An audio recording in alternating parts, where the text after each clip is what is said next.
Bonjour, bonsoir et bienvenue dans Ton Bolter, le podcast qui parle de Warhammer. Et pour m'accompagner dans les ténèbres d'un futur lointain où il n'y a que la guerre, je suis avec un vieux gars qui, il faut le dire, n'a pas seulement une passion dévorante pour le lore de Warhammer, mais aussi pour les lancers de dés désastreux et les gars en rouge avec des tentacules.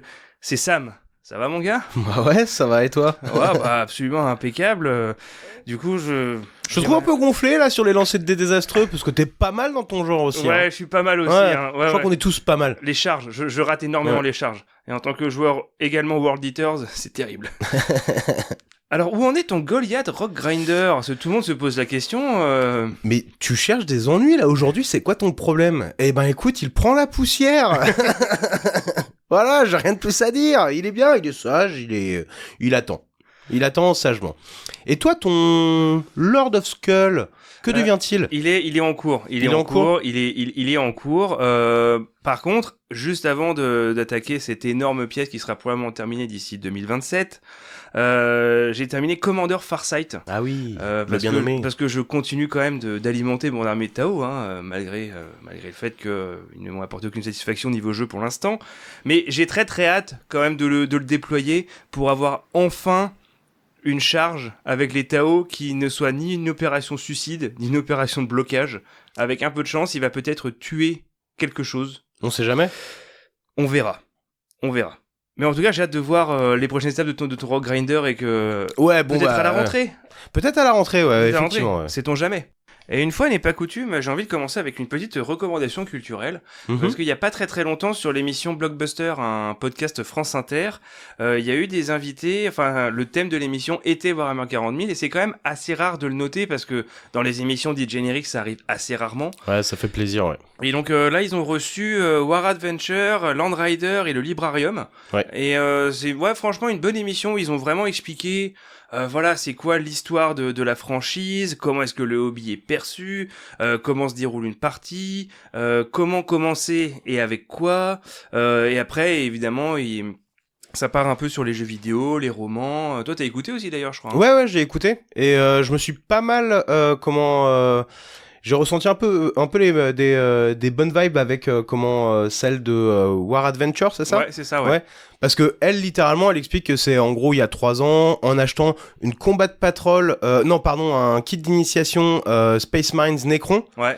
Et je crois qu'on a acheté le même en fait. C'est le même que t'avais acheté à l'époque. Ouais, je pense. Ouais, c'est et ça. ce qui nous a remis dedans et puis voilà Qui exactement. nous a fait dépenser beaucoup trop d'argent depuis. Mais bon, ça c'est notre histoire. Mais en tout cas, l'émission était sympa, ouais, carrément. Donc on vous recommande, franchement, Ouais. même si vous êtes déjà dans le hobby, ça vaut le coup, et puis c'est agréable d'entendre parler de ça sur une vraie émission de radio, franchement sympa. Absolument. Quoi. Et puis en plus, ça fait quand même plaisir de voir d'autres youtubeurs galérer un peu au début quand on leur demande d'expliquer qu'est-ce que c'est Warhammer 40 000. Ouais. Et puis ça va, moi je me suis consolé avec mes bafouilles constantes, parce qu'il y en a quand même quelques-uns qui bafouillent pour la maison, voilà, je suis si même eux le font, on est bon. Il y a pas si longtemps...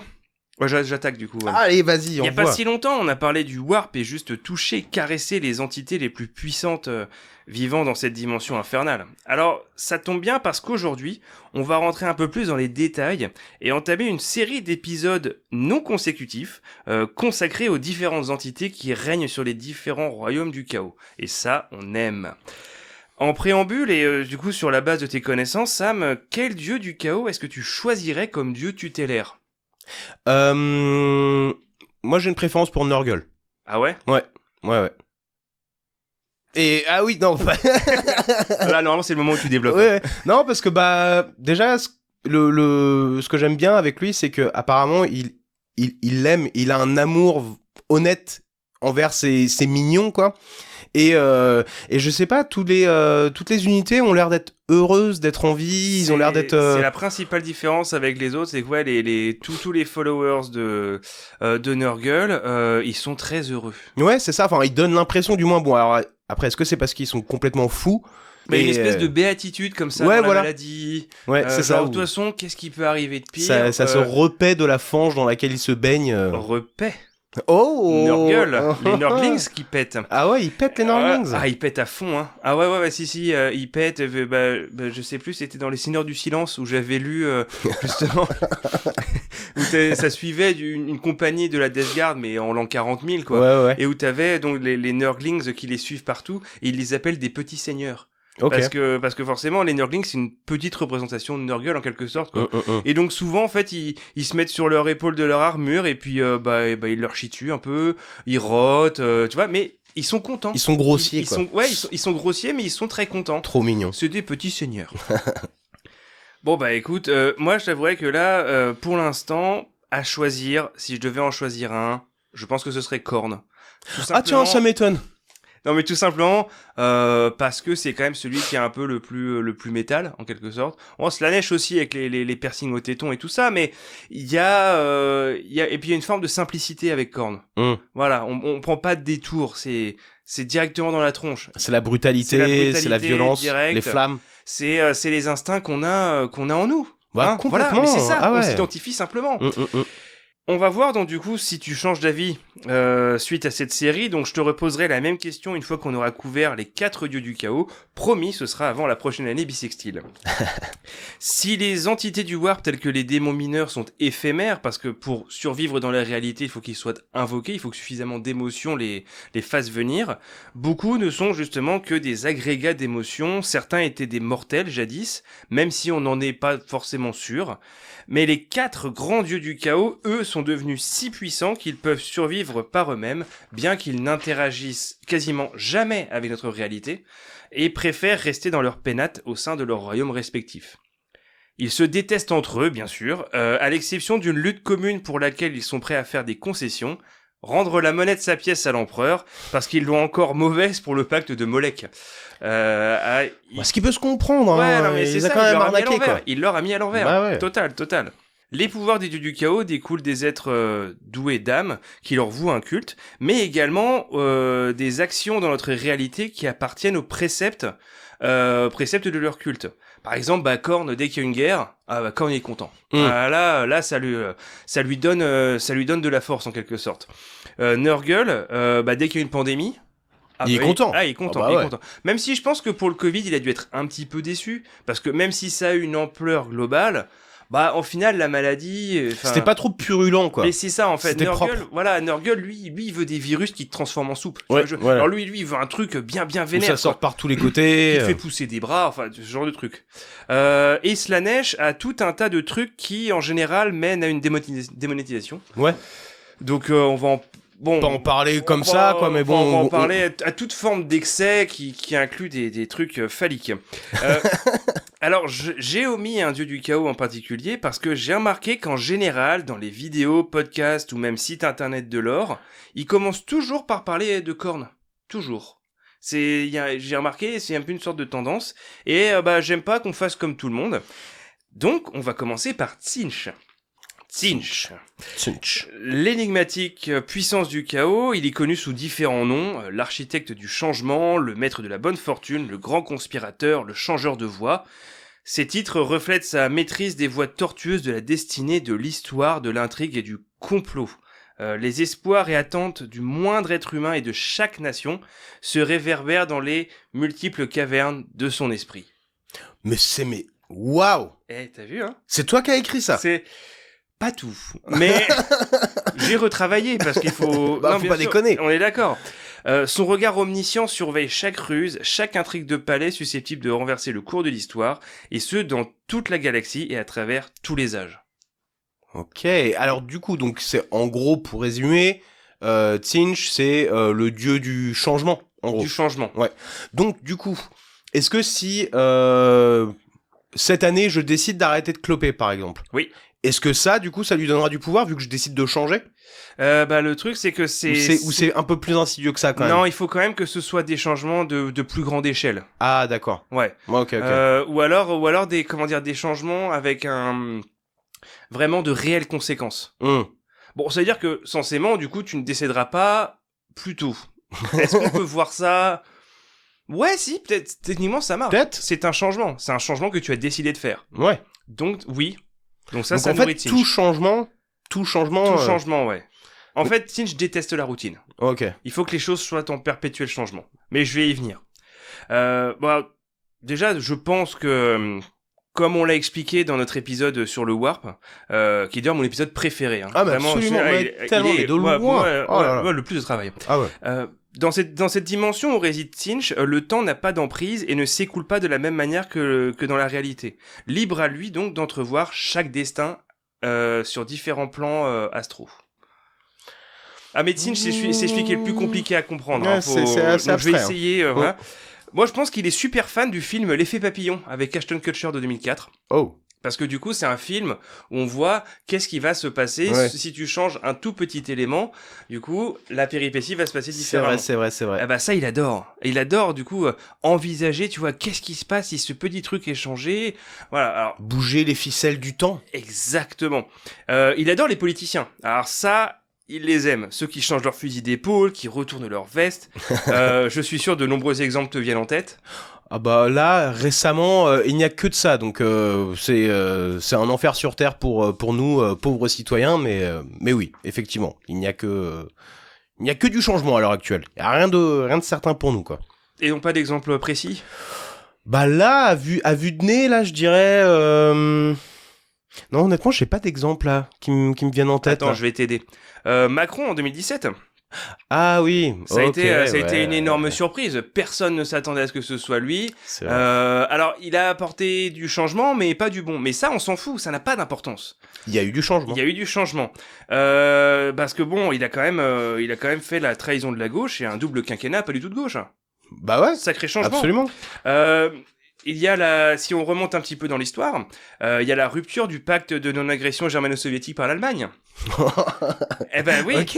Alors, moi, je pense qu'à mon avis, à ce moment-là, Tsinch, il a littéralement fait sous lui. Hein. Ah là, ouais, c'est clair. génial. C'est vrai. Alors, il dit, on s'attaque pas, et là, paf, l'Allemagne, ils y vont direct. Sans prévenir, tout de suite. Vu comme ça, ouais, effectivement. Il y a eu Pearl Harbor également. Oh là là, mais attends, tu vas pas nous refaire toute l'histoire comme ça. Non. Bon, pour revenir à notre époque, il y a Trump. Tsinch, il adore Trump. Parce qu'il arrête pas de changer d'avis tout le temps. C'est formidable. Il adore. Le mec le plus inconstant de l'histoire, quoi. Exactement. Ça, il kiffe. Et dans l'univers qui nous concerne, bien sûr, il y a l'hérésie de Russe. Tsinch, alors là. Il en pouvait plus. Hein. C'est à quel moment qu'il est apparu, Tsinch, dans la... C'est impossible à définir. Ouais. C'est un... Non mais la première fois que dans l'histoire, du moins, il apparaît. Tu veux dire dans l'hérésie de Russe ? Ouais, enfin dans l'histoire depuis 30 000, quoi, on va dire, quoi. C'est principe. On entend vraiment parler de lui à partir de l'histoire des Thousand Sons. Ok. Dont je vais parler, évidemment. Donc on peut dire que c'est essentiellement ça. Après, il existait déjà avant. Oui. Mais c'est juste qu'il n'était pas forcément évoqué. Ok. Alors, chaque dieu du chaos a un chiffre fétiche. Pour Tsinch, c'est le 9. Pour expliquer ça, Ahriman, le plus grand sorcier des Thousand Sons, en parle très bien. C'est même écrit dans son livre. C'est vérifiable. Du coup, je vais mettre la musique d'ambiance. 9 est le nombre le plus sacré pour le changeur de voix. Ce n'est qu'en traçant le 9e emblème que les runes d'un parchemin de changement commencent à briller, se transforment en leur vraie nature. Un acolyte doit maîtriser 9 rites distincts avant de pouvoir déverrouiller les secrets qui lui permettront de percer le voile. Un processus qui permettra à un aspirant digne de puiser dans les énergies infinies de l'immatérium. Pour rester intact, un symbole d'invocation doit contenir 9 anneaux séquentiels, chacun parfaitement exécuté dans un processus en 9 étapes. 9 sont les chants des cultistes Kéric, et pour la conjuration, un groupe de 9 est de loin le plus puissant des regroupements. Pourtant, ce ne sont pas seulement les rites mortels qui obéissent aux règles du grand sorcier. Le nombre 9 peut être retrouvé tissé à travers les structures insondables et changeantes du royaume de l'architecte du destin au sein de l'immatérium. Les seigneurs du changement, les plus grands serviteurs de Tsinch et commandants de ses convocations sont ordonnés dans 9 niveaux de conscience. Il faut suivre. Tous cherchent la faveur de leur maître, et ceux qui sont en ascendance règnent sur les 9 forteresses fractales. Sous chacun de ces plus exaltés se trouvent 999 légions, chacune divisée en 9 contingents. On dit que lorsque les démons sont tués, leur esprit immortel réapparaît dans la forteresse impossible, arrivant devant leur créateur par l'une des 9 portes toujours changeantes, pour être soit reformé, soit réabsorbé par la volonté de Tsinch. Waouh. Bon, on a bien compris, le but c'est que une fois que j'ai expliqué ça, c'est encore plus confus. Bon, moi, la question que je me pose, si le chiffre 9 est si sacré que ça, est-ce que les Space Marines, donc des Emperor's Children, c'est ça? Non, les Thousand Suns. Ah, les Thousand Suns, excuse-moi, pardon. Est-ce qu'ils ont 9 orteils? Tu sais quoi, c'est une question qui m'a Bah non, mais bon, Non, mais t'as raison. Je pense que est-ce qu'ils ont 9 dents? Par dévotion, je pense qu'ils devraient faire un truc de ce genre-là, ouais. Bah franchement, ça me paraît trop logique. Bah oui, c'est logique. Donc sinon, là, mais bon, on a bien compris que voilà, c'est le chiffre 9. C'est 9. C'est ça, c'est 9. Ok. Tzeentch se nourrit des besoins et désirs de changement qui font partie intégrante de la nature humaine. Chaque homme rêve de richesse, de liberté et de lendemain meilleur. La confluence de ces attentes crée une puissante volonté de changement, tout comme l'ambition d'un chef peut engendrer un mouvement capable d'altérer l'histoire. Tzeentch est l'incarnation de ces choses. Alors, donc en gros, il adore le changement sous toutes ses formes, l'immobilisme n'est pas possible, et il adore l'espèce humaine. Et il est particulièrement servi grâce à ce sentiment particulièrement fort dans l'Imperium, l'espoir. L'espoir d'un changement. Il n'y a rien de plus puissant que l'espoir. L'espoir, ça te pousse à déplacer des montagnes. Bah oui. L'espoir, ça te pousse à survivre. L'espoir change l'histoire. Exactement. Donc et tous ces sentiments, tout cet espoir qui émane directement de la race humaine va trouver son chemin dans le Warp jusqu'à la forteresse impossible de Tzeentch. Donc ces réelles intentions disparaissent sous d'innombrables couches de plans secrets, tellement inextricables et pensés à l'avance que nul mortel ne peut espérer les comprendre. Il est comme un immense joueur d'échecs, avec la galaxie pour plateau, et chacun de ses coups découle de milliers de futurs qui lui sont déjà connus et dont il connaît toutes les ramifications. Ah ouais. C'est beau, hein, c'est de moi ça. Incroyable.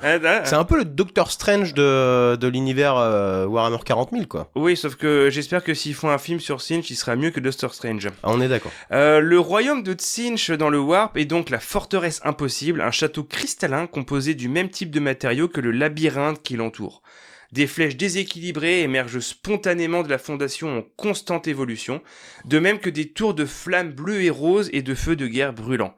Les grilles, les portes et les portails s'ouvrent lentement, comme s'ils bâillaient par l'ennui des siècles, pour se fermer comme des bouches de bêtes terribles, pour ensuite disparaître.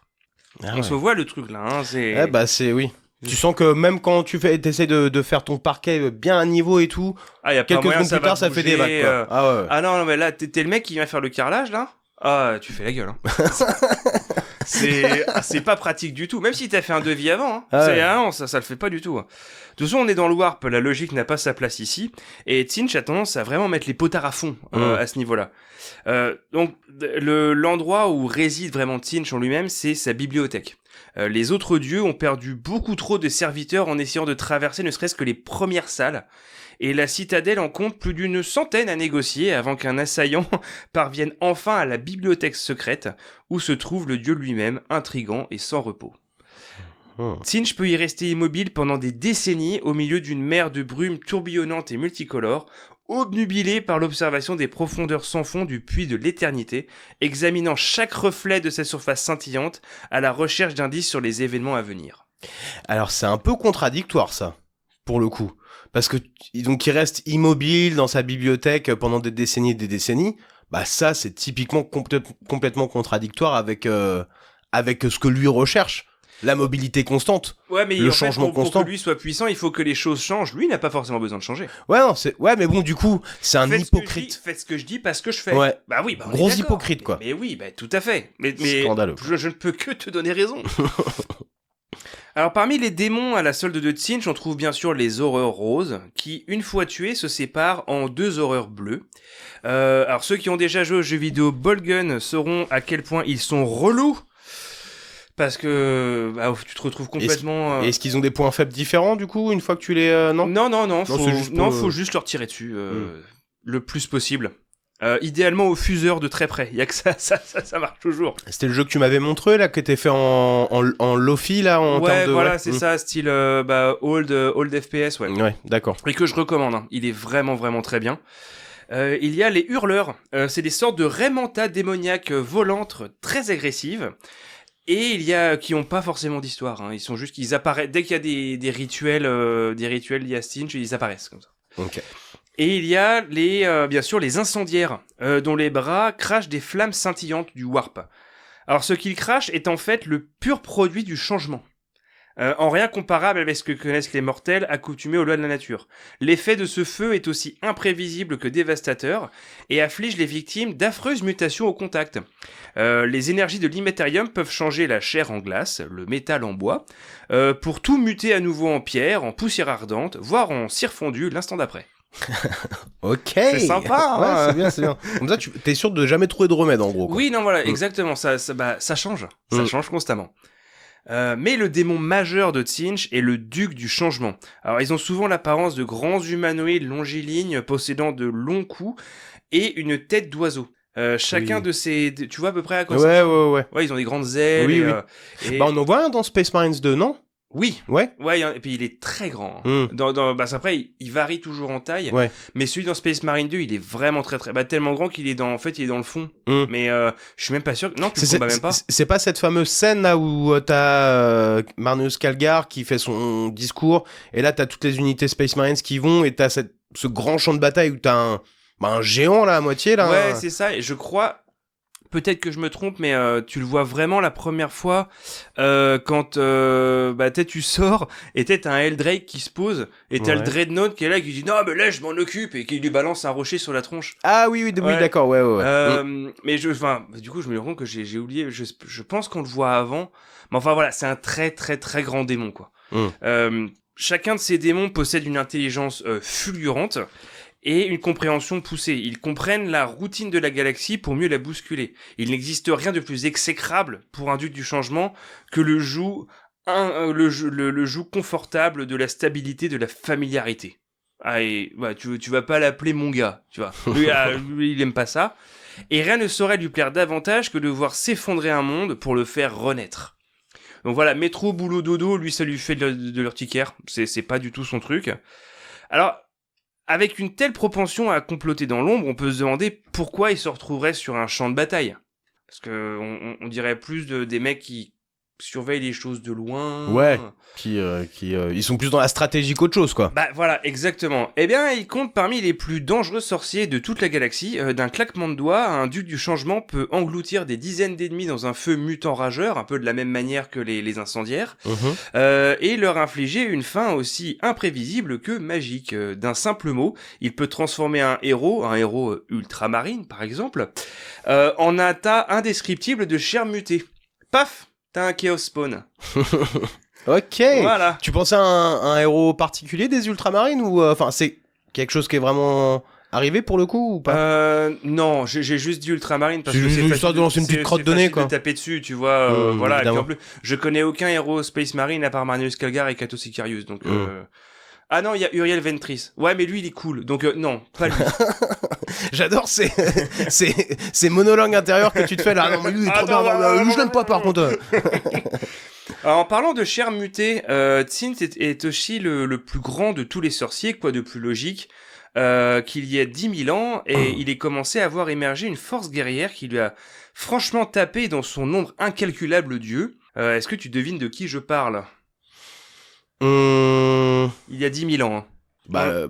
L'empereur, j'imagine, non ? Ah non, une force guerrière. Ah, une force guerrière. Bah non, je sais pas. Alors, je vais te donner un indice. Ils ont des copèches et un leader franchement tout rouge. Un leader... Ah bah ce que tu me disais tout à l'heure, là, pas les Emperor's Children, je sais plus le nom. Les Thousand Sons. Les Thousand Sons, merci. Ok. D'accord. Voilà. Laisse-moi le temps. Non, mais je t'en prie. Et oui, la Légion des Thousand Sons et leur primarque Magnus le Rouge, le plus grand de tous les primarques physiquement, comme tu nous l'as dit sur l'épisode du programme Primarque, qui a commencé très très tôt à faire mumuse avec le Warp, à se croire plus malin que tout le monde en envoyant des éclairs avec les doigts, des trucs comme ça, quoi. Mais ce n'est pas sans conséquence. Utiliser le Warp de manière régulière est déjà très dangereux, mais au début de la Grande Croisade, les Thousand Sons ont très rapidement été frappés par ce qu'ils ont appelé le bouleversement charnel lié aux capacités psychiques. En fait, c'est aussi lié à la graine génétique des Thousand Sons. D'ailleurs, on va arrêter de dire graine génétique, notamment pour les personnes qui nous écoutent au Québec, parce que la graine... Voilà. Bon, moi j'aime bien ce terme-là parce que c'est désuet, quoi. Ouais. C'est tellement anticlimatique, je trouve, que Ah ouais. pour le coup, je le trouve Moi, charmant. je sais pas, à chaque fois qu'on parle de graines génétiques, moi, je pense à, je sais plus le nom, mais il y avait un artiste québécois qui apparemment, une de ses passions dans soirée, c'était de grainer des vers. Et De grainer des de grainer vers. des vers. Ouais, en gros, c'était de mettre son zboob dans les vers. Ah, Voilà. un, Ça a pas grand chose à voir avec le sujet un du bon jour, mais- gars. Hein Un bon Ah gars, ouais, donc. un très bon gars. Mm. Mais du coup, à chaque fois qu'on parle de graines génétiques, moi, je pense à ça, quoi. Bah écoute, je sais pas trop quoi te dire, moi. Bon, le fait est que le bouleversement charnel touchait les glandes progénoïdes. Les glandes progénoïdes. Voilà, bah, très des bien. Thousand Sons. Pour faire simple, les légionnaires se mettaient sans prévenir à muter de manière incontrôlée pour finir en Chaos Spawn, en rejetant du chaos. Voilà. D'accord. Et puis c'était vraiment genre ça touchait, sans toucher beaucoup. Hein. C'est à cette époque que Magnus serait entré pour la première fois en contact avec les dieux du chaos, sans savoir lequel, bien sûr, et qu'il aurait sacrifié son œil droit en l'échange d'un moyen de stabiliser les mutations qui transformaient ses fils. C'est pour ça qu'après on a appelé Magnus le Cyclope. Bah Parce oui, oui. parce qu'il a plus qu'un œil. Bah alors lui, il a On toujours, peut l'appeler n'a qu'un œil, mais ça c'est un peu insultant quand même. il a toujours eu la peau rouge, lui. Ouais. Ah lui par contre il a toujours été rouge. Ouais. Pourquoi? C'est une très bonne question. Parce que ils en avaient pas encore de cette couleur-là. Moi qu'est-ce que tu dis Ah ouais, non mais bon, écoute. Hein, non pourquoi vraiment, pas, je te jure, je sais pas si. Dites-le nous si vous savez pourquoi Magnus est rouge, parce que moi je ne sais pas.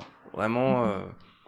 Parce qu'autant qu'il soit borgne, bon bah ça s'explique, et comme tu viens de nous le dire, mais moi je pensais que ça avait un rapport avec ses pouvoirs de sorcier, quoi. Bah écoute, non, a priori il y a pas forcément Non. de lien. Pour moi, le fait qu'il soit rouge, c'est comme le fait qu'il porte des armures avec des cornes de tétons. C'est normal. Personne s'est vraiment posé la question pourquoi c'était le seul à porter ça, tu vois. Ouais. Alors tu penses bien que, évidemment, quand il a donné son œil, il s'agissait d'un marché pour lequel Tzeentch allait attendre quelque chose en retour. Mais ça, c'est au milieu des ruines de Tisca, la capitale de Prospero et monde natal des Thousand Sons, que Tzeentch va venir prendre son dû. Donc ça, voilà, c'est encore un foreshadowing honteux de ma part. Je termine sur une sorte de cliffhanger. Encore une Eh fois. oui, non, mais d'accord, mais après, on avait dit de base que c'était impossible de traiter les 4 Évidemment. chaos d'un coup. Et de la même manière, voilà, j'ai un peu touché les Thousand Sons parce que, bah, il faut, quoi. C'est quand même... Bah évidemment. Et puis, j'ai quand même 1400 points de Thousand Sons. Donc, j'ai envie de leur faire un épisode dédié. Bah normal, non mais Magnus, c'est normal. pareil, même si je pense que j'aurai jamais sa figurine parce que j'aime pas les ailes. Voilà, c'est vraiment une question esthétique. Hein. Bah moi personnellement, j'aime pas la figurine en entier, donc. Ouais, voilà. bah, mais pourtant j'ai vu ses stats. Ah, il est, voilà. Et puis c'est vraiment con, mais j'aime pas sa peau rouge. Et je suis pas raciste, hein. Je suis pas raciste, mais juste que j'aime pas le rouge. Voilà. Qu'est-ce que vous voulez que je vous dise? Ouais. Voilà. Mais ouais, bah écoute, bah en tout cas, parce que t'as acheté le nouveau bouquin de règles de l'armée, non? Ouais, Récemment. le dernier codex et les dernières datasheets. Ok. Et c'est pour ça, j'ai hâte à la prochaine partie qu'on va se faire là, pour pouvoir essayer la nouvelle Army Rule, parce que la première version là de la V10 avec la cabale des sorciers, c'était nul. Oh là là, c'était lamentable. Donc j'ai là avec les nouveaux pouvoirs et tout là, Ouais, là j'ai bah, bien envie hâte de d'essayer voir. quoi. Donc on n'a pas commencé avec le dieu du chaos le plus facile à définir, hein, je pense que tu en conviendras. Non, c'est sûr. Si cet épisode vous a paru confus, cela faisait bien sûr partie du grand plan de Tzeentch. Évidemment. On ne peut qu'espérer comprendre à un niveau infinitésimal le plus simple des plans qu'il élabore pour la galaxie, mais d'une certaine façon, n'est-ce pas ce que l'architecte du changement souhaite le plus? Ah bah ça, absolument quoi. On est d'accord. Donc continuez d'espérer. Ouais. C'est pas pour ça qu'il faut s'arrêter. Non, c'est sûr. Et si vous êtes un joueur Thousand Sons, voilà, sachez que vous avez tout mon respect parce que ça en fait de la dorure. C'est vrai. Ah, ça fait, hein, pour avoir 20 rubriques marines, je peux dire que ouais, faut aimer les dorures. Ils sont flamboyants. Ah, ils sont flamboyants, n'est-ce pas, hein. Absolument. Et donc du coup, toi, au niveau de Tzeentch, maintenant que tu as un petit peu plus compris. Alors, compris. Est-ce que du coup, tu as commencé à te faire une opinion, voilà, qu'est-ce que tu en penses? Bah, moi, honnêtement, le truc, c'est que je l'aime... contrairement à toi, Korn, c'est... Alors, en fait, je les aime tous.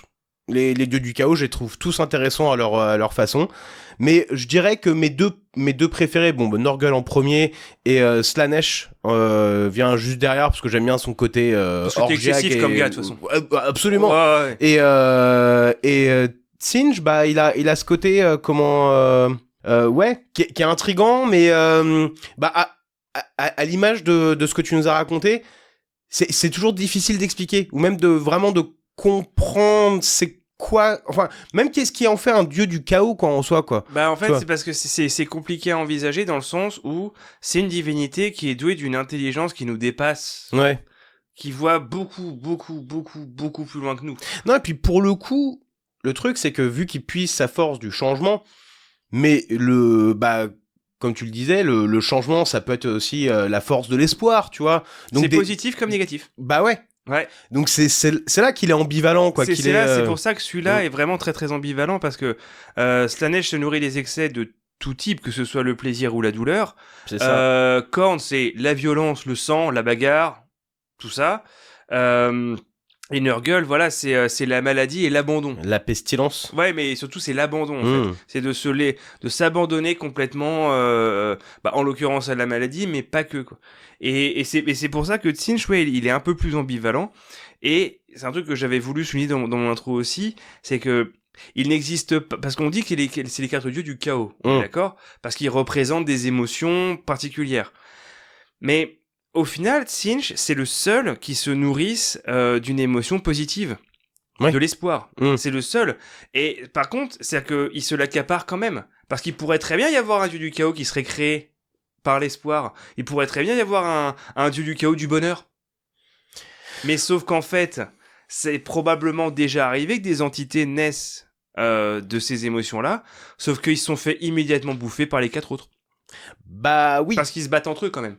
Bah ouais, carrément. Donc si t'as une nouvelle divinité qui commence à pointer le bout de son nez, il y a fort à penser que les 4 autres vont faire « Oh, dis donc, ouais. » Non. Non, puis les 4 aspects que représentent ces 4 dieux du chaos, je pense que malgré tout, c'est quand même les émotions, on va dire, qui sont à l'heure actuelle le plus ressenties dans l'univers de Warhammer 40 000. Donc, aussi, ouais. Donc voilà, ça me paraît logique en fait. Et un petit peu dans notre époque aussi. Oui. Il y a quelques petits parallèles. Oui. Quelques petits parallèles. Toujours. On est bien ? Bon, je pense qu'on est bien. Bah ouais. Absolument. Bon, du coup, si cet épisode vous a plu, lâchez-nous un petit pouce bleu, commentez pour le référencement, dites-nous ce que vous avez pensé de l'épisode, et abonnez-vous, la cloche, tout ça. Retrouvez-nous aussi sur Instagram pour avoir des super reels, des stories qui déglinguent, et abonnez-vous sur les plateformes de podcast parce qu'on est aussi en audio. C'est dans le cas où vous n'aimeriez pas, bien sûr, les images. Et mettez-nous 5 étoiles parce que pareil, pour la visibilité, c'est de ouf, et la visibilité, on c'est important. Est-ce que tu aurais un mot de la fin ? Ondulation. Allez, Kenavo les potos. Gros bisous tout le monde, ciao ciao.